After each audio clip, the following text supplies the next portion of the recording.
워싱턴 새한장로교회 노대준 목사님의 주일 설교 영상입니다. 말씀을 듣는 모든 분들에게 예수 그리스도의 위로와 평강이 충만하시길 간절히 기도합니다.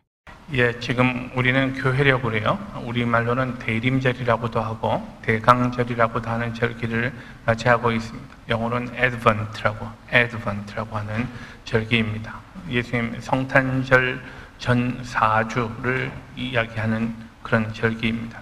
그 앞으로 4주 동안 우리가 계속해서 오실 예수 그리스도를 기다리며 또 기다리고 기대하며 하나님의 은혜를 간구하며 스스로를 돌아보며 하는 그런 마음가짐으로 하나님 앞에 예배드리는 그런 절기입니다. 그런데 우리는 과거에 오셨던 예수님을 기다릴 뿐만 우리 길일 뿐만 아니라 앞으로 다시 오실 예수님을 기다리고 또 그 은혜를 사모하는 그런 마음으로 우리 성탄절기를 맞이하여야 할 줄 믿습니다. 그런 의미에서 오늘 우리 주님께서 우리에게 마지막 때에 일어날 일에 대해서 주신 교훈을 함께 읽었습니다. 우리가 이것을 종말론적 신앙이라고 합니다. 마지막 때요. 주께서 오실 때 그 불현듯 주께서는요 아무도 알지 못한 그때에 우리에게 다시 오실 것입니다. 그때 준비되어 있는가에 대해서요 오늘 생각하는 그런 주일 되면 좋겠습니다.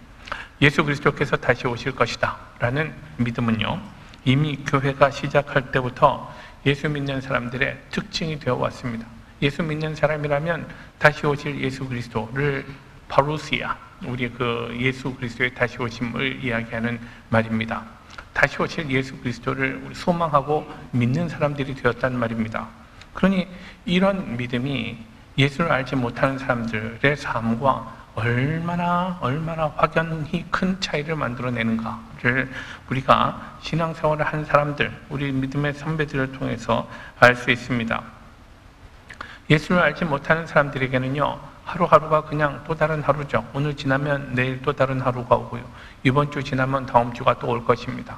그렇게 한 달이 가고 그렇게 한 해가 가고 그렇게 하면서 점점 시간이 갈수록 우리에게는 사람들에게는요 예수를 알지 못하는 사람들에게는 종말이 가까이 올 뿐입니다. 종말이 점점 다가오는 시간.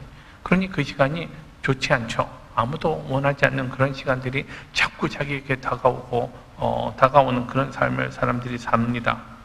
그러나 여러분 사람들은 예수 알지 못하는 사람들은 그렇게 늙어가고 종말 가까이 다가가게 되지만 예수 믿는 사람들에게는 종말이 다가오는 것이 아니라 예수 오실 날이 가까이 오고 있다라는 점에서 이 삶이 얼마나 다르겠습니까?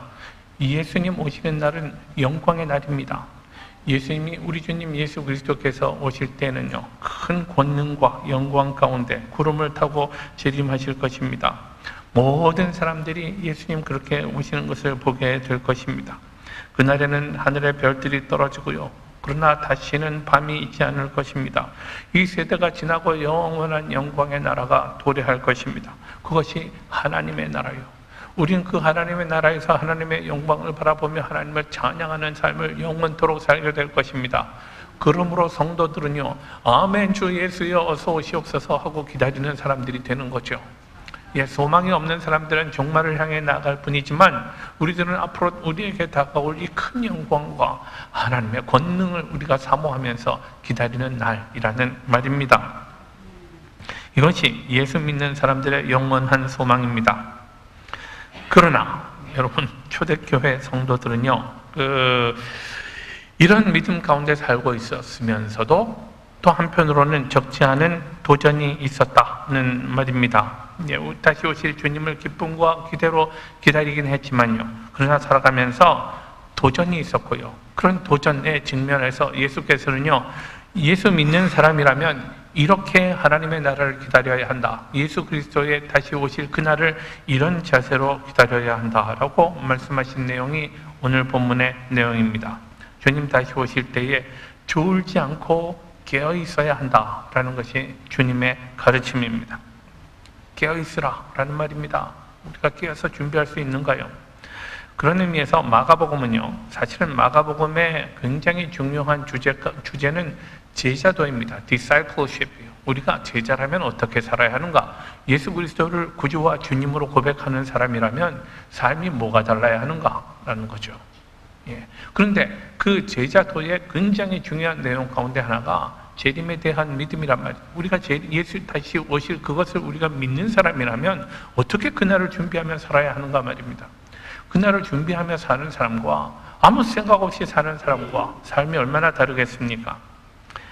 또 그날을 준비하는 데 있어서 제자들이라면 나태하고 안일하게 그렇게 지내서는 그렇게 하루하루 보내면서는 보낸다면 그것은 지혜롭게 그날을 준비하는 것 아니다라는 사실을 몇 가지 그 사례를 들어서 제시하고 있습니다. 예를 들면 말이죠. 제자들이 말만 요란하고 제대로 깨어있지 않았던 사례들을 말합니다. 베드로의 경우 보십시다. 베드로는 예수님이 십자가에 달리시기 전날에도요, 큰 소리를 뻥뻥 쳤습니다. 모두들 주를 버리고 도망간다 할지라도 나는 주님을 죽기까지 버리지 아니하겠나이다 라고 큰 소리 쳤던 사람입니다. 그날 불과 몇 시간이 지나지 않아서 그는 예수님을 3번이나 부인하는 사람이 되고 맙니다. 또 십자가에 달리시기 바로 직전 말이죠. 우리 주님께서 잡히시기 전 밤 베드로를 비롯한 제자들은 깨어있어 함께 기도하라 라는 예수님의 당부를 듣고도 그들은 잠을 자고 있었습니다. 예수님 겟세마네 동산에서요,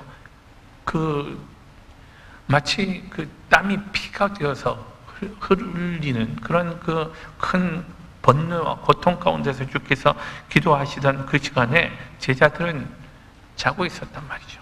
주님은 피땀을 쏟아붓는 기도를 하고 계셨는데 말입니다. 한가롭게 자고 있었습니다. 물론 아무 생각 없이 자고 있었던 건 아니라고 생각을 해요. 육신의 피로함도 있었을 것이고요. 예.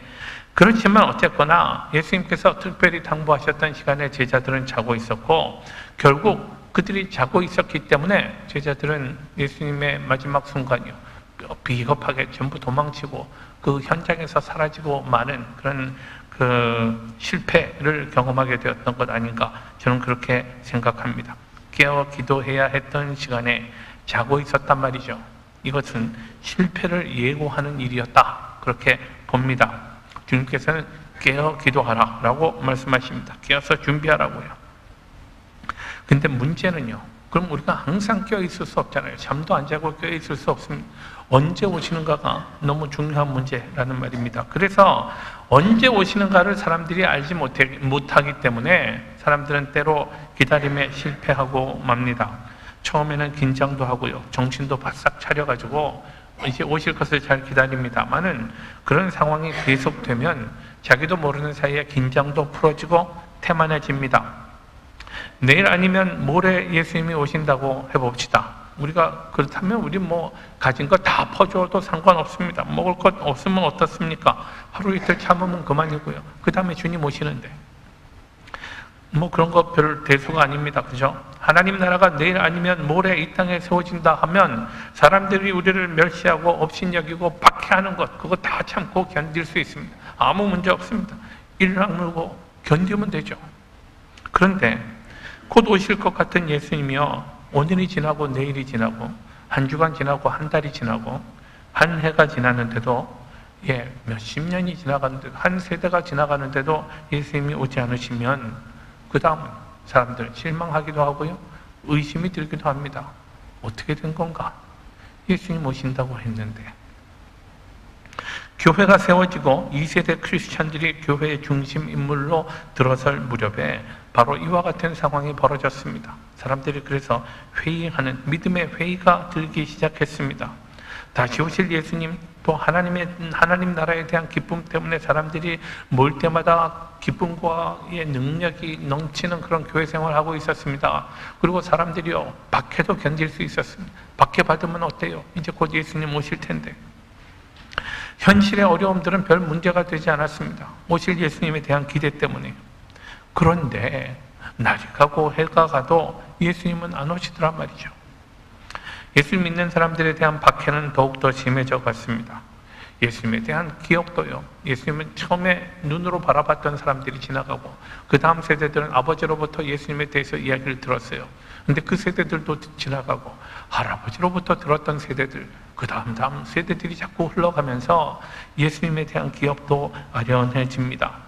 곧 무너질 것 같았던 로마 제국은 갈수록 오히려 더 강성해집니다. 그러니까 이런 상황 속에서 사람들 마음에 의심도 생기고 회의도 생기고 또 예수님 재림에 대한 소망도 점점 사라지게 되었습니다. 믿음을 잃게 되었다 말입니다.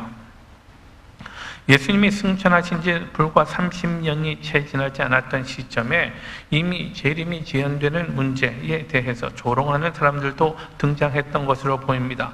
베드로후서 3장 말씀이요. 베드로후서 3장 말씀 보면 사람들이 이렇게 베드로 사도의 그 기록입니다. 먼저 이것을 알지니 말세에 조롱하는 자들이 와서 자기의 정욕을 따라 행하며 조롱하여 그랬습니다.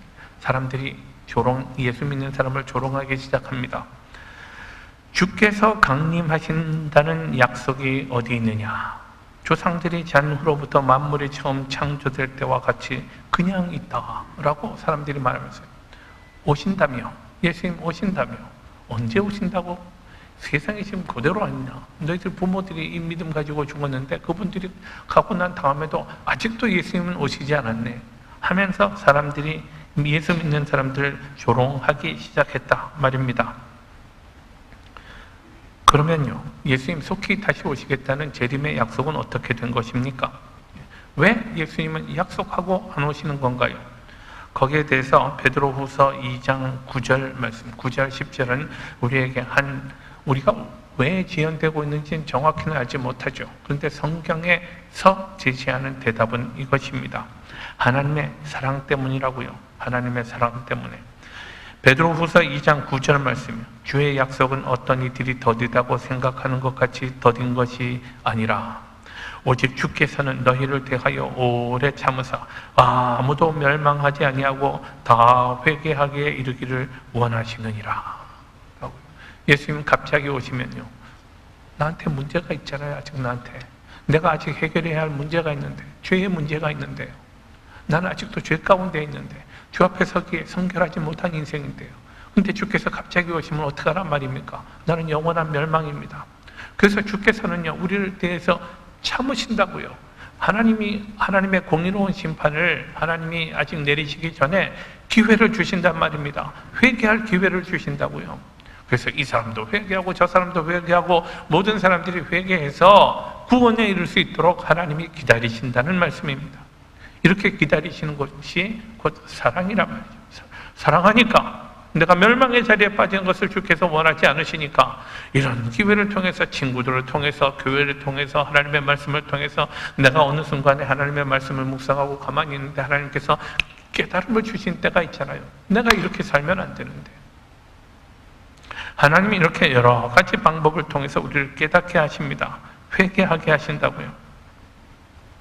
그러니 이것이 재림이 지연되는 것은 하나님의 약속에 뭔가 문제가 있기 때문이 아니고 하나님이 우리를 사랑하는 사랑 때문이에요. 우리가 멸망에 그냥 빠져버리지 않도록 하나님이 기회를 주시는 그런 하나님의 사랑 때문이라는 사실을 알 수 있기를 원합니다.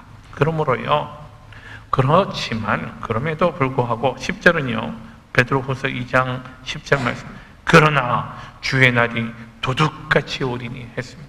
그럼에도 불구하고 주의 날은 온단 말이죠. 그러니 우리는 준비하고 있어야 합니다. 여전히 성도는 깨어서 주의 오심을 기다려야 합니다.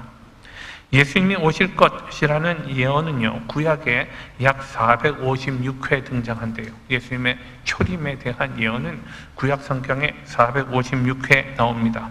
그런데 주님의 재림에 대한 예언은요, 신구약에 도합 1518회나 나온대요. 1500회가 넘는단 말입니다. 그러니 초림에 대한 약속보다도 3배가 넘는, 3배가 훌쩍 넘는 그런 4배 가까이 되는 그런 예언의 내용들이 있습니다. 예수님의 재림에 대한 내용들이요. 그러니 예수님이 다시 오시는 그 사실이 얼마나 중요하면 이렇게 성경이 거듭 강조해서 우리에게 말씀하고 있는가를 아셔야죠. 주님이 다시 오신다는 것이 이렇게 분명한 우리 주님의 약속임에도 불구하고 예수님의 재림에 대해서 사람들이 가질 수 있는 양극단의 태도를 우리는 경계해야 합니다. 하나는요, 온통 완전히 여기에 쏠려가지고 말이죠. 예수님 다시 오실 이 사건에 쏠려가지고 만사제패하고 오직 주께서 빨리 오시기만을 기다리는 사람들의 극단적인 자세를 우리가 경계해야 합니다. 데살로니가 교회 성도들은요, 재림을 너무나 기다렸던 나머지요, 자기들 하던 일도 다 그만두고요, 집도 재산도 다 정리하고, 주님 어서 오십시오 하고 기다리고 있었다고 그래요. 근데 이런 태도에 대해서 데살로니가 후서 2장 1절 2절에는요 이렇게 말씀합니다. 우리 주 예수 그리스도의 강림하심과 우리가 그 앞에 모임에 관하여, 예수께서 재림하실 일에 대해서 영으로나 또는 말로나 또는 우리에게서 받았다 하는 편지로나 주의 날이 이르렀다고 해서 쉽게 마음이 흔들리거나 두려워하거나 하지 말아야 한다라고 성경은 말합니다. 재림에 대해서요, 너무 두려운 마음으로 살 것도 아니고요, 떨리는 마음으로 살 것도 아니고 또 쏠리는 마음으로 살 것도 아니라는 말입니다.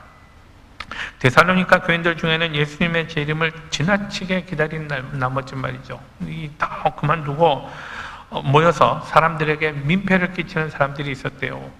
아무것도 안 하고 말이죠, 그냥 어서 오시옵소서만 하고 있었던 거예요. 남한테 얻어먹으면서 말이죠, 민폐를 끼치고요. 사도 바울은 이런 사람들에 대해서요, 일하기 싫은 자는 먹지도 말라라고 책망하면서 이런 태도가 옳지 않다는 말입니다. 우리가 날마다 하나님께서 나에게 주신 일들을 잘 감당하면서 깨어서 기다리면 되는 것이지, 아무 일도 하지 않고요, 오직 교회 뭐든지 산에 들어가서든지 말이죠, 그러면서 아무 일도 하지 않고 기다리는 것은 옳은 태도는 아니라라는 말입니다. 극단적인 태도이다라는 말입니다.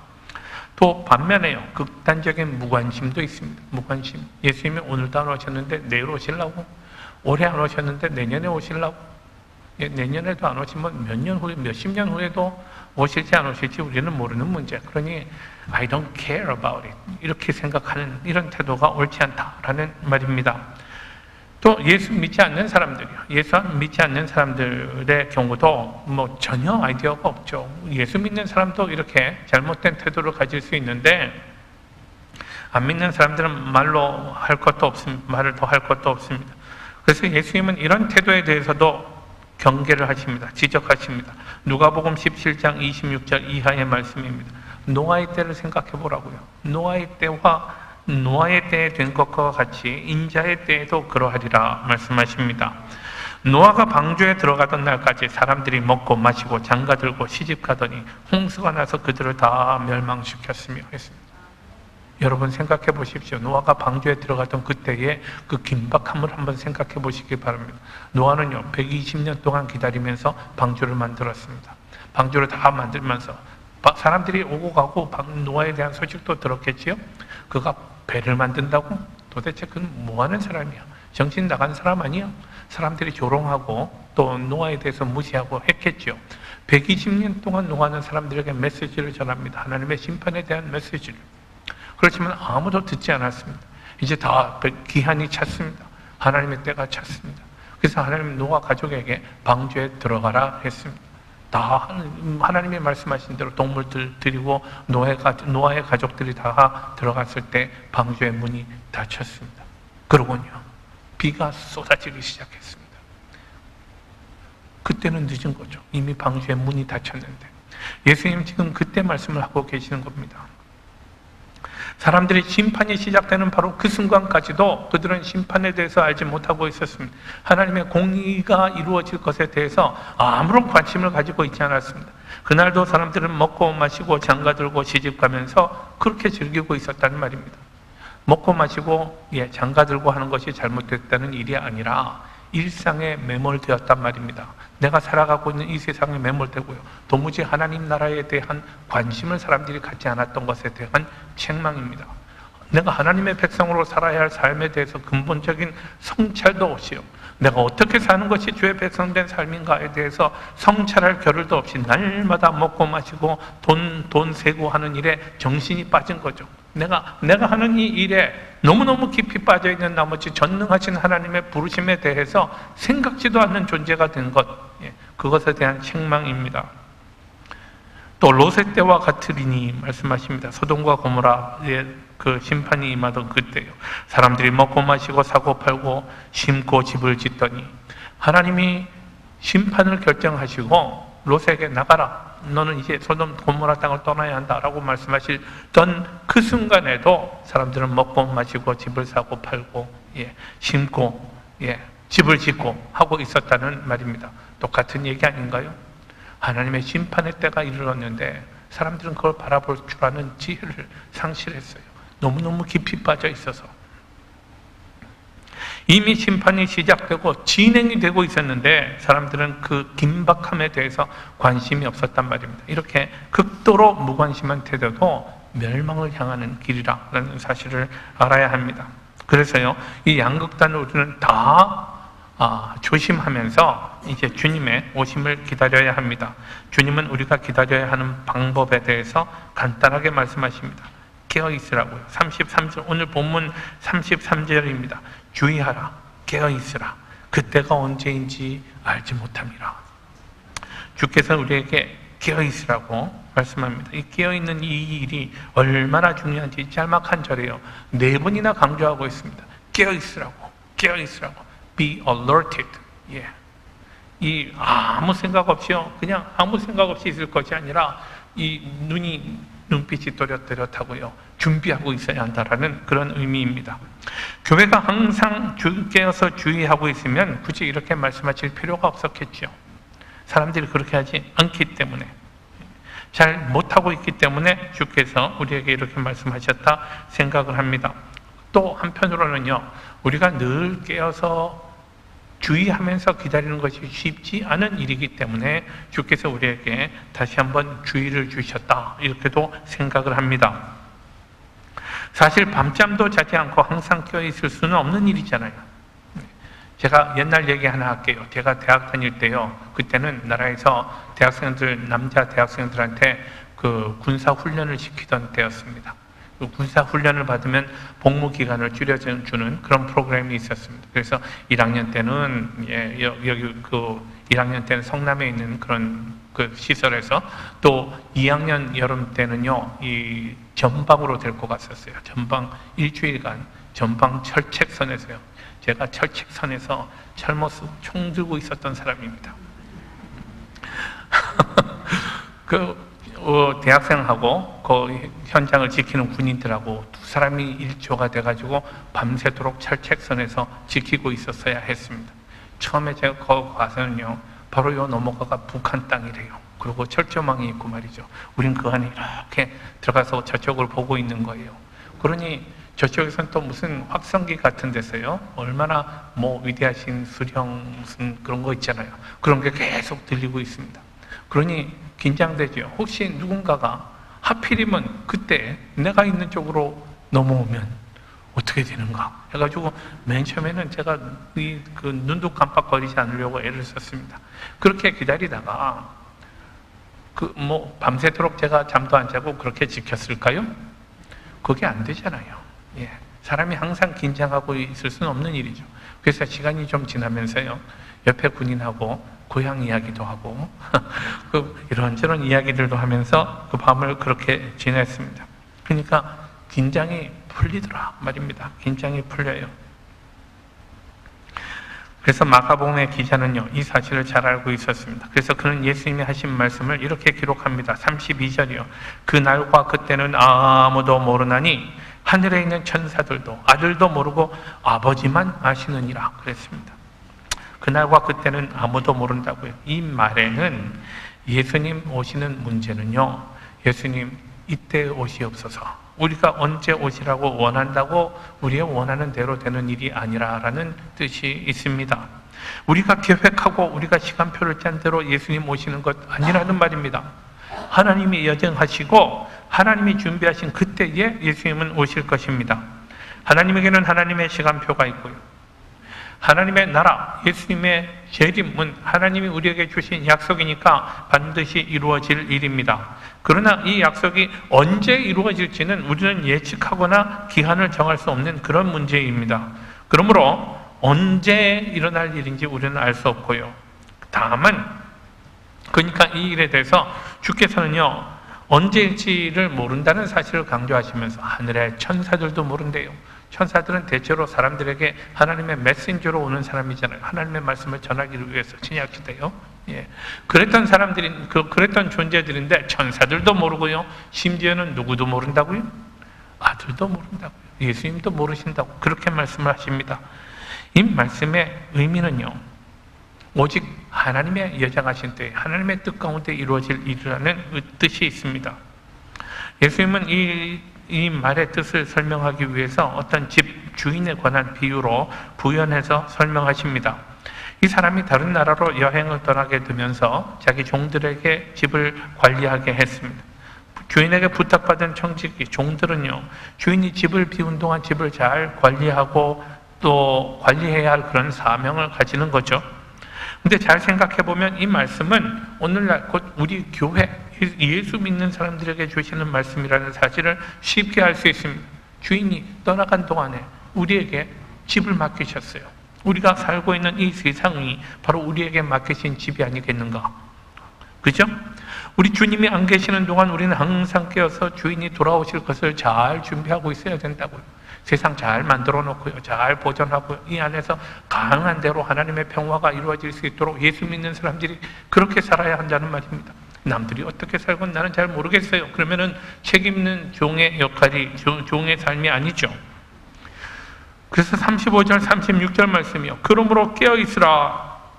집주인이 언제 올는지, 혹 저물 때 있는지 밤중에 있는지 닭 울 때 있는지 새벽에 있는지 너희는 알지 못하니라. 그가 호련히 와서 너희가 자는 것을 보지 않도록 해야 한다 라고 주님은 말씀하십니다. 저녁 될지 밤중일지 새벽일지 한낮일지 알 수 없다는 말씀에 주목하십시오. 이 말씀은요, 하루 중 어느 한때 중요하지 않은 때가 없다는 말입니다. 언제나 다 중요합니다. 심지어 우리 잘 때도 중요하대요. 한순간 한순간 우리 주님 오실 미래를 향해서 준비하고 기다리는 귀한 시간이라는 말입니다. 오늘 이 시간에 오실지 모르잖아요. 우리 예배하고 있을 때 오시면 얼마나 좋겠어요. 근데 항상 예배하고 있을 때 오실 수는 없는 거죠. 그죠? 우리가 부끄러운 일을 하고 있을 때 오시면 어떡합니까? 그래서 깨어있으라고, 주의하라고 말씀하십니다. 우리에게 지나간 순간들은요, 믿음의 순간이 될 수도 있지만 불신앙의 순간들이 될 수도 있습니다. 소망의 시간이 될 수도 있지만요, 절망과 낙담의 시간이 될 수도 있습니다. 믿음을 가지고 하나님 나라를 사모하는 사람들은요, 이미 하나님 나라가 이루어져 가는 징조들을 보면서 압니다. 그래서 예수님 말씀하시잖아요. 무화과 나무의 비유를 배우라. 그 가지가 연하여지고 잎사귀를 내면 여름이 가까운 줄 아나니. 믿음을 가진 사람들은요, 아, 때가 가까워오고 있구나 라는 그런 분별의 능력이 있습니다. 믿음의 눈으로 하나님이 예정하신 나라를 위해서 준비하고 기다릴 줄 아는 그런 능력이 우리에게 있기를 원합니다. 우리가 사도신경을 외우면서요, 예수 그리스도께서 저리로서 산자와 죽은 자를 심판하러 오시리라 라고 고백할 때, 저리로서 하나님의 나라에서, 예수님 지금 그 하나님과 함께 계시잖아요. 그곳에서 이 땅에 오셔서 산자와 죽은 자를 심판하러 오시리라 라고 고백하는 이 고백의 내용은요, 우리 부족하고 어리석은 인간들이 만들어 놓은 불완전한 사법체계가 아니라 우리 주님 오셔서 행하신 공의로운 심판을 기다리며 삽니다 라는 그런 고백입니다. 우린 주의 공의로운 심판을 기다립니다. 성탄절이 되면 우리 사람들마다 나서서 헌 옷가지나 음식을 통해서 가난한 사람들을 돕습니다. 이렇게 함으로써 우리가 세상의 가난을 없앨 수 있다고 믿어서가 아니라, 그것은 앞으로 도래할 하나님 나라에서 너나 할 것 없이 사람들의 영광의 옷을 입고 하나님의 잔치자리에 참여할 것임을 믿기 때문에 우리는 그 일을 미리 맛보는 의미에서 하는 일들인 거죠. 미움과 질시가 가득한 이 땅에서 예수 믿는 사람들이 사랑을 이야기하고 용서를 이야기하는 것은 하나님 나라에서 경험할 일을 미리 말하는 것입니다. 우리가 주여 임마누엘이여 곧 오소서, 곧 구하소서, 이스라엘을 구하소서라고 찬송하고 기도하는 것은 예수 그리스도가 오실 것을 믿기 때문입니다. 이렇게 우리 믿는 사람들이 하는 일은 모두가, 사실은 알고 보면 모두가 하나님 나라의 소망과 관련된 일입니다. 예수께서 다시 오실 것에 대한 믿음이 있기 때문에 우리가 오늘 이렇게 하고 있는 거죠.